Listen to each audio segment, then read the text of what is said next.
I'm here in Mask with Smith and Liddle. A little bit of a different interview. We've got fish and chips, as you can probably see.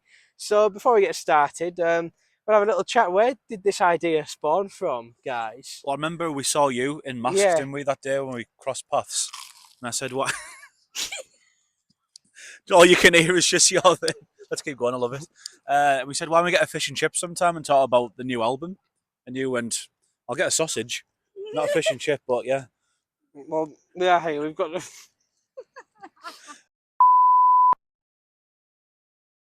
Hello, I'm here in Mask with Smith and Liddle. We're currently eating fish and chips. We're going to have a little chat about their latest album, Song for the Desert, which is out now. But whilst we eat our food, we'll talk about where this idea spawned from.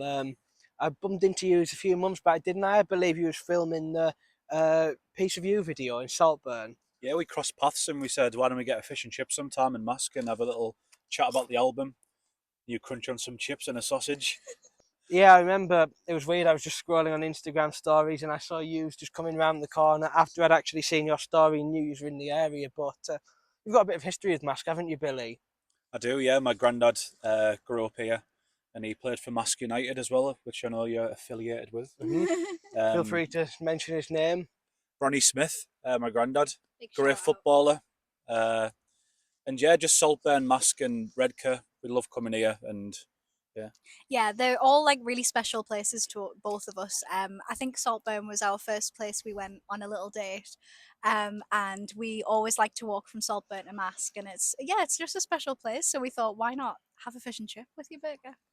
Why not? And you can see it's so scenic around us. It is November time, so it's not the best beach weather, but yeah, I'll talk to you, about the album. Songs for the Desert's been out a few weeks.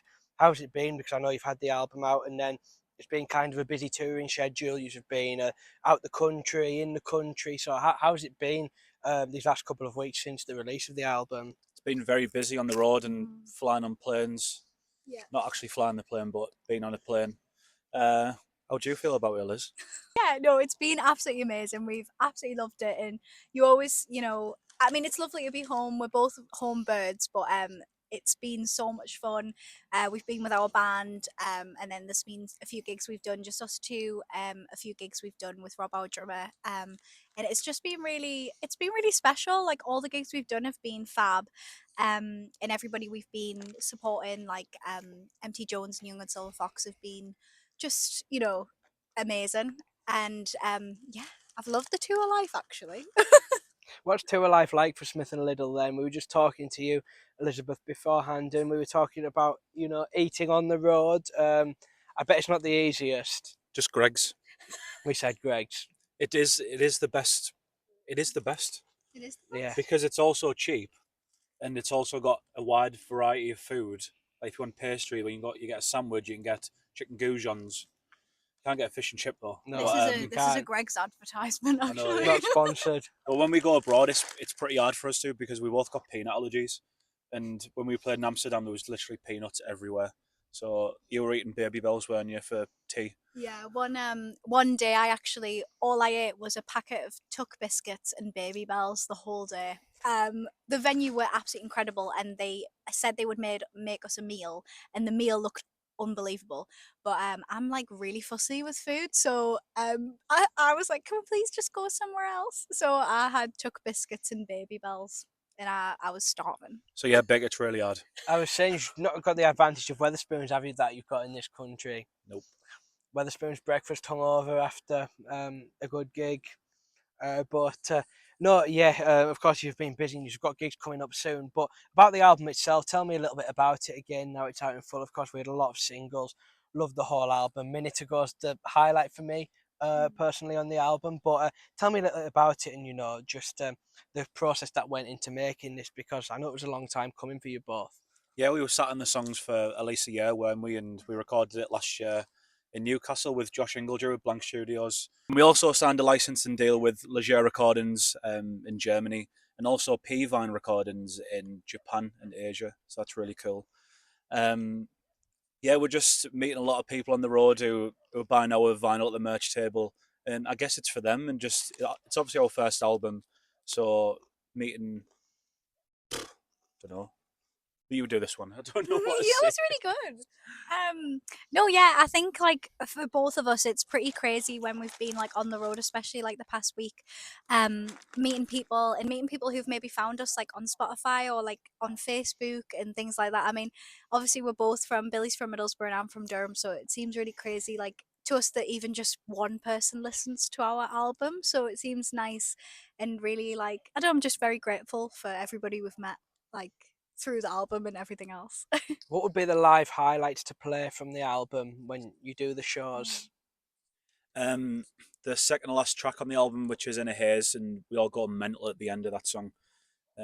Rob the drummer goes mental, Emma goes mental, Phil goes mental on the organ, and Boone, our bass player, it's his favourite song. He always says, "Have you watched Breaking Bad?" I haven't seen it So actually. you No. must see the meme where Jesse's floating when he's like, he feels Oh like that's yeah. what he's like when he listens to that song. So it's like a big compliment it was. But yeah, In a Haze, I'd say that one. Is that kind of when you kind of burst into that kind of funk, um, that like that funk solo? Oh, What's Because you did that Twisterella. that was Stay a While. That one's Oh. another one that's really fun to like play, and we Hmm. were like worried about doing that because we were thinking, does it sound like the song's done? I don't know, but then we kind of all come back into it and have a bit of a jam, which. To be honest, that's one of the things like playing all together that we've always done for years. Like we've all played together in a band for years, as you know, um, and we do love a good jam on stage. So yeah. Have you got, talking about favourite songs to play live, a song that is quite personal to you both each on the album? Because I know you kind of, some songs share vocals, some you take vocals, Elizabeth, and then Billy, sometimes you as well. So have you got kind of a personal favourite for yourselves each on the album? what would you say?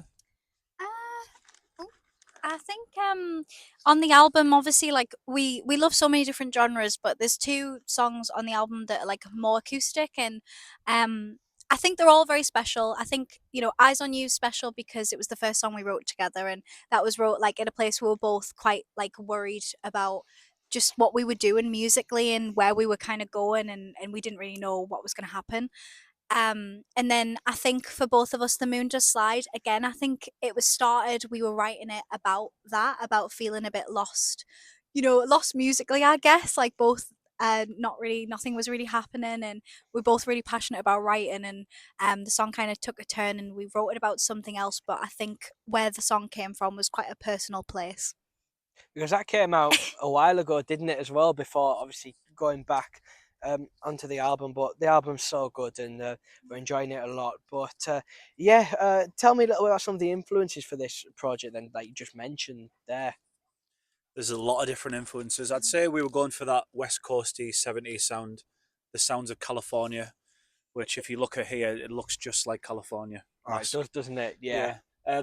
I guess the Doobie Brothers, Eagles, the Beatles, the Beach Boys. There was a lot of different influences in there, on every different song really. But we're massive record collectors, so we like lots of different types of music, don't we? So I bet that's why it's even nicer to have the vinyl as well.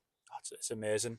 Um, Yeah, it is crazy to have our vinyl. Like I feel, like I say, Billy's just said we're both big vinyl collectors and we love going record shopping. It's kind of our thing that we do when we're not, which is crazy. It's our thing that we do when we're not doing music, but it's still about music. But that's just because we love music so much. But like holding our vinyl, we got them. We actually received them at our London headline, so that was the first time we saw them in person, and like we both like were a bit like tearful because it was like crazy that we actually have that in our hands. But yeah.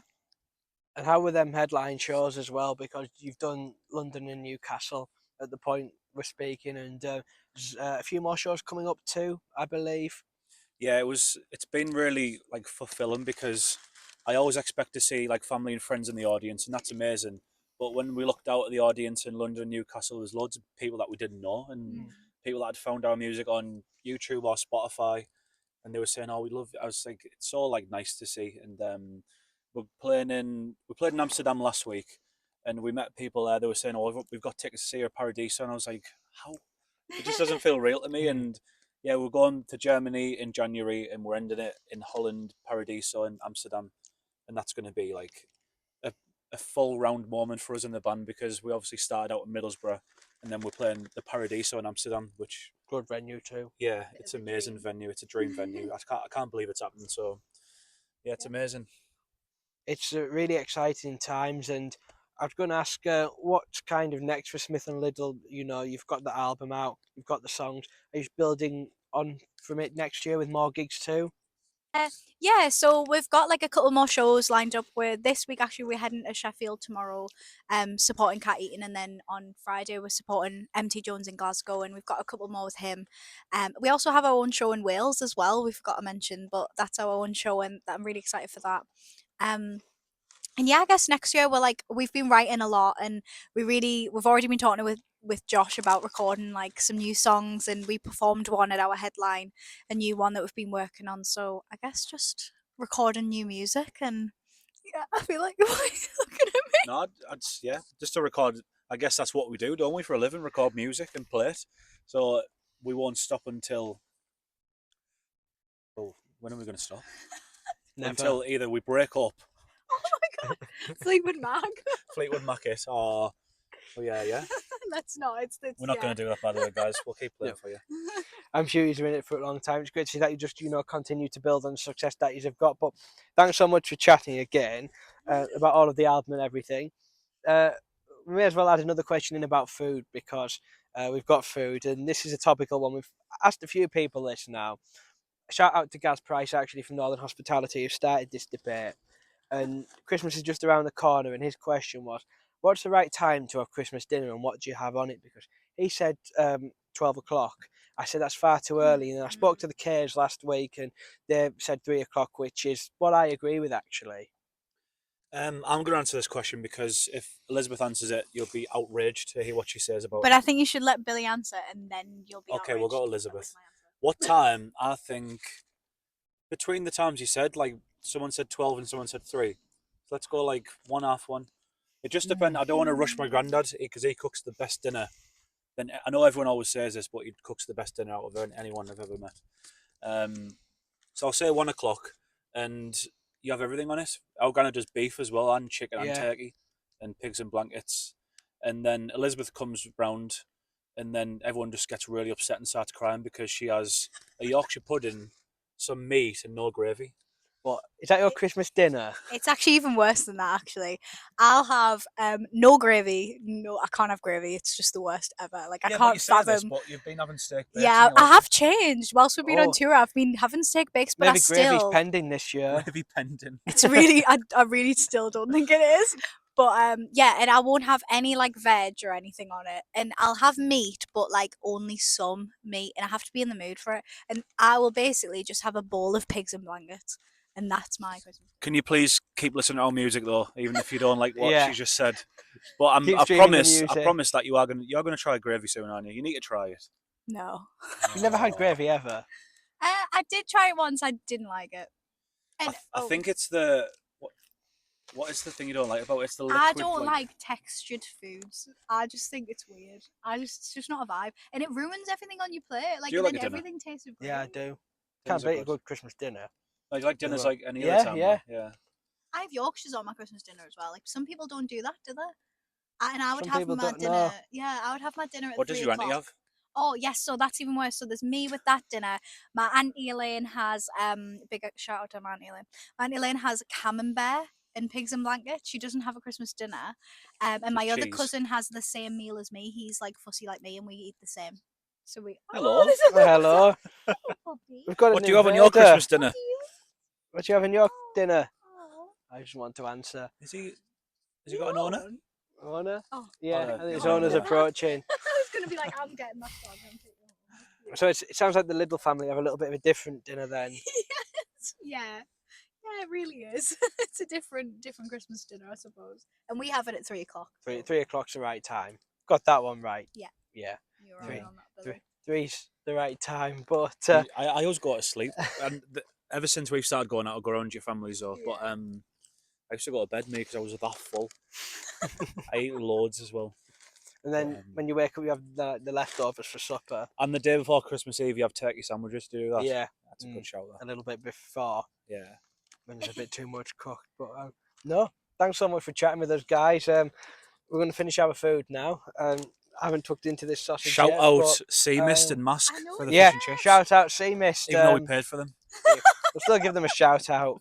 I think we stressed them out a bit, but no, We asked for a lot of things. love. She wasn't expecting it at 1 o'clock, was she?